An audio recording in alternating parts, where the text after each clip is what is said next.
On va prendre Nagwan Chess, classé 1234.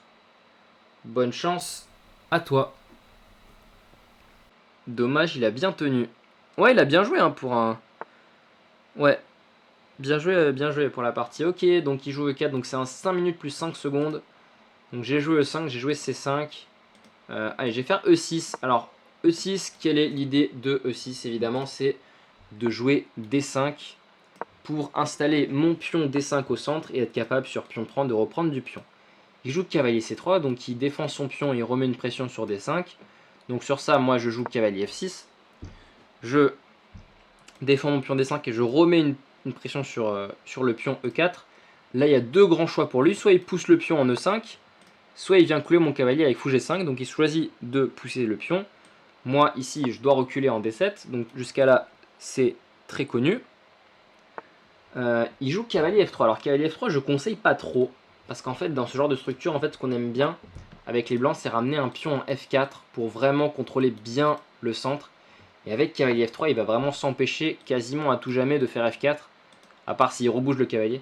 Mais du coup, là, évidemment, je réagis avec C5 pour tout de suite. C5, c'est le coup clé hein, dans n'importe quelle des françaises d'ailleurs, pour vraiment aller lui taper son centre et attaquer à la base de la chaîne de pions. On voit que F6 aurait été moins efficace, parce qu'on attaque à la tête de la chaîne de pions, mais vraiment quand on attaque à la base de la chaîne de pions, de cette petite chaîne de pions, ça devient beaucoup plus efficace. Donc C5, c'est le bon coup ici. Alors s'il connaît le coup théorique, c'est pion prend C5.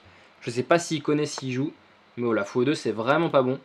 Il doit faire pion prend C5, ici c'est le coup théorique, parce que cette variante c'est quand même une variante théorique. Mais maintenant ici je suppose que pion prend D4 va simplement gagner un pion en fait. Parce qu'après après dame... Ah, peut-être pas gagner un pion, j'abuse un petit peu parce qu'il y a quand même dame prend qui tient. Mais alors j'aurais peut-être dû commencer par cavalier C6, je sais pas si... Ben voilà, je sais pas si c'était le mieux. Maintenant je vais quand même jouer cavalier C6. Mais il a encore dame F4 ou dame E3 pour tenir, donc dame F4 de préférence. Parce que dame E3 il va se prendre un fou C5, j'imagine. Donc voilà, peut-être dame F4 de préférence. Mais après dame F4, dame C7, cavalier B5 encore. Ouais, donc ça peut tenir pour lui encore cette position. Ok, bon, dame D1, du coup, il me donne vraiment le pion E5. Donc ça...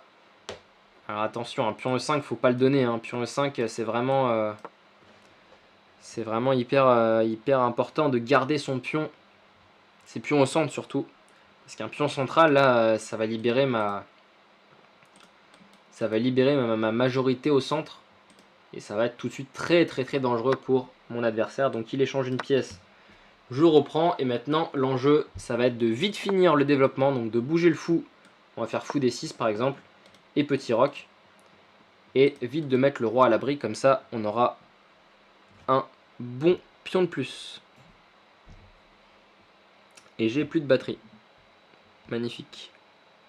Voilà, juste de suivre la chaîne pour être au courant de quand on fait des streams. Là je vais faire petit roc tranquillement. Et là on est pas mal. On est pas mal du tout dans cette pause.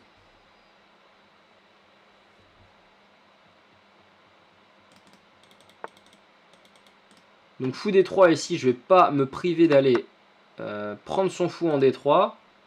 Donc de gagner la paire de fous. Donc j'ai paire de fous. Alors ici, quels sont mes avantages? J'ai paire de fous.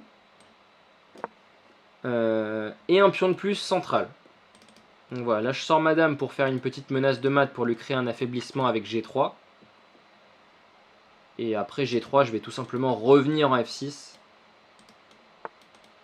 Ok, donc il fait H3. C'est l'autre coup. Maintenant je vais sortir, je vais finir le développement. Voilà, je lis mes tours. Faire ce qu'on appelle une liaison des tours. Voilà, quand il n'y a plus de pièces entre les tours, ça s'appelle aux échecs, ça s'appelle lier les tours. Donc voilà, comme ça les tours sont connectés. Et maintenant, j'ai plus qu'à mettre les tours sur les colonnes et faire parler mon pion de plus central. Et ça, normalement, c'est... En vrai, là, c'est pas très dur. Là, enfin, là j'ai fait le plus dur, en fait. J'ai gagné le pion, j'ai fini le développement. Donc là, il me reste plus qu'à Et il me reste plus qu'à du coup faire le reste. Donc là je vais mettre une tour sur la colonne semi-ouverte C. Une tour comme ça s'appelle une colonne semi-ouverte. Ça nous fait plaisir, c'est la première fois et j'adore la façon de nous faire partager. Bah écoute, le plaisir est partagé, GB76. Tu sais combien approximativement 2100 un rapide glitches correspond à Hello Feed? Oula. Alors ça, 2100 rapide. Oh, j'aurais dit un 1800 feed. Comme ça, à la louche. J'aurais dit 1800 feed. 1700, 1800 feed. Ok, donc là, je vais attaquer le point faible en F2. Et du coup, on a l'air pas mal du tout, là. On a un joli fou en C5. G3 n'est pas possible à cause de dame prend H3. Du coup, on est pas mal. Je pense que le mieux, ce serait de ramener le cavalier pour lui en D4. Ok, bah écoutez, moi, vous connaissez ma philosophie. Un échange de pièces est toujours le bienvenu. Alors, pourquoi je fais A6, vous pouvez vous demander. C'est pour venir gagner la case B5 pour mon fou, parce que mon fou n'avait pas trop d'avenir en D7, mais en B5, il sera super fort. Donc, c'est pour ça que j'ai fait ça. La tour en C5 commence à être bien placée. On a fini le développement. Donc là, voilà, là, une partie vraiment pédagogique, où j'arrive vraiment à expliquer ma pensée. J'arrive pas à le faire dans toutes les parties que je fais, mais là, dans celle-là, j'y arrive bien. Donc tour C8, je me place sur la colonne. Et ensuite, il va falloir... Alors, pourquoi j'ai pas fait E5 tout de suite? Enfin, j'ai pas fait F6, E5 tout de suite. Parce que je préfère vraiment attendre qu'il y ait moins de pièces pour m'affaiblir comme ça le roi. Voilà. J'essaie vraiment de jouer de manière sécurisée. Ok, il fait tour E3. Bon, il veut venir, pourquoi pas, par ici. C'est compréhensible. Comment on va jouer ici? Je vais faire fou B5. J'active mon fou et s'il fait cavalier prend, je fais tour prend. Je suis quand même très content. Et s'il bouge la dame, mon fou sera quand même mieux placé en B5 qu'en D7. Donc il le prend. Je prends évidemment de la tour. J'ai pas envie de reprendre avec le pion pour me créer des pions faibles sur cette colonne. Je prends avec la tour. En plus, je menace son pion là-bas. Donc c'est pas mal. Ouais, merci Gary. Tour B1 et maintenant, voilà. Dame C4. Vous auriez pu deviner mon coup. J'attaque le pion, je menace l'échange des dames. Donc s'il bouge la dame, j'irai prendre le pion. Et donc si je force l'échange des dames, là ça va être quand même très. Enfin, c'est pas que ça va être facile en soi. C'est pas le mot. Mais c'est qu'en fait, il va avoir tellement de mal à créer du contre-jeu sur mon roi, avec ses deux seuls tours, que je vais tellement avoir aucun risque que c'est ça que je recherche en fait. Et voilà, et en fait ici donc message destiné un peu plus pour les débutants, je vais pas me presser à essayer de créer un pion passé avec E5, D4. D'abord tranquillement je vais ramener le roi au centre, 3 F8, 3 E7, roi D6, roi C6 par exemple. Et ensuite une fois que tout sera bien positionné, je vais créer, des brèches. Donc la tour 1, très bon coup parce que je menaçais, enfin non je menaçais pas mais j'avais peut-être l'idée de faire tour prend C3 pour jouer sur le clouage. Donc maintenant, évidemment, je ramène mon roi en plus. Je m'évite de tous les maths. Enfin, je m'enlève de tous les maths du couloir. Donc du coup, c'est pas mal. Roi F1 et là D4. Voilà. D4, je crée les brèches comme j'avais dit. Je menace peut-être tour D2. B3 et maintenant, ça y est, je rentre en D2. Il va faire tour E2, je pense. Ça a l'air d'être quasiment le seul coup.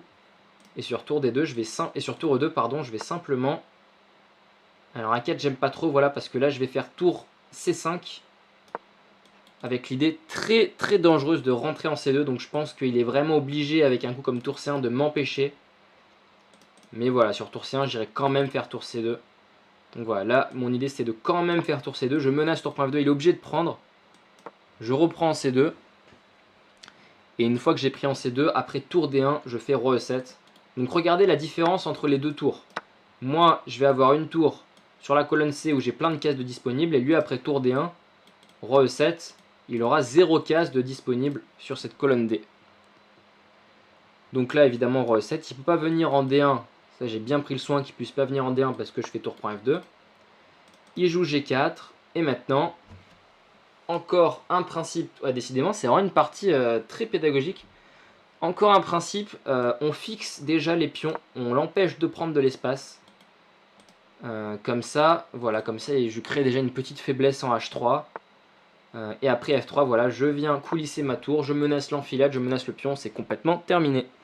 Je trouve ça dur les finales, tous ces pions à gérer avec mes positions, je suis capable de perdre. Ouais, bah écoute, ça c'est l'expérience. Alors, maintenant il a fait tour C1, il a compris son erreur. En fait, sur tour C1, évidemment, alors petite question, comment gagner de la manière la plus simple possible après tour C1, petite question pour le chat. Et si vous trouvez pas, je vais vous expliquer pourquoi je pense ça. Donc si vous n'avez pas trouvé, c'était tour H1. Donc évidemment, roi D2 forcé, je prends la tour. Et en fait, la finale de pion est beaucoup plus facile à gagner que la finale de tour. Ouais, bien vu, Fusée Galaxy. Alors F5, pas forcément. T'es allé un peu loin dans la variante. Mais F5 n'est pas du tout obligé. Moi, je préfère ramener mon roi, c'est plus intuitif. Je ramène mon roi jusqu'au bout et ensuite je vais créer mon pion passé donc avec mon 4 contre 3 contre son 3. Enfin mon 4 contre 3 contre son 3. Bravo. Une 4 contre 3. Je vais créer le pion passé. Donc je vais faire F5. Et alors peut-être F5 c'est peut-être pas hyper précis, je sais pas, peut-être... Ouais, j'aime bien F5. Je vais montrer un truc pas mal. F5. Donc imaginons qu'il fasse ça, je vais faire F4. Il va faire ça, je vais faire E5. Je vais fixer ici, je vais lui enlever tous ses coups de pion.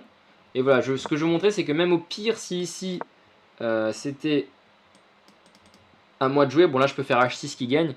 Même si je devais faire E4 forcé, après pion prend roi E5, il va perdre le pion parce qu'il est en Zugzwang. Zugzwang, un autre principe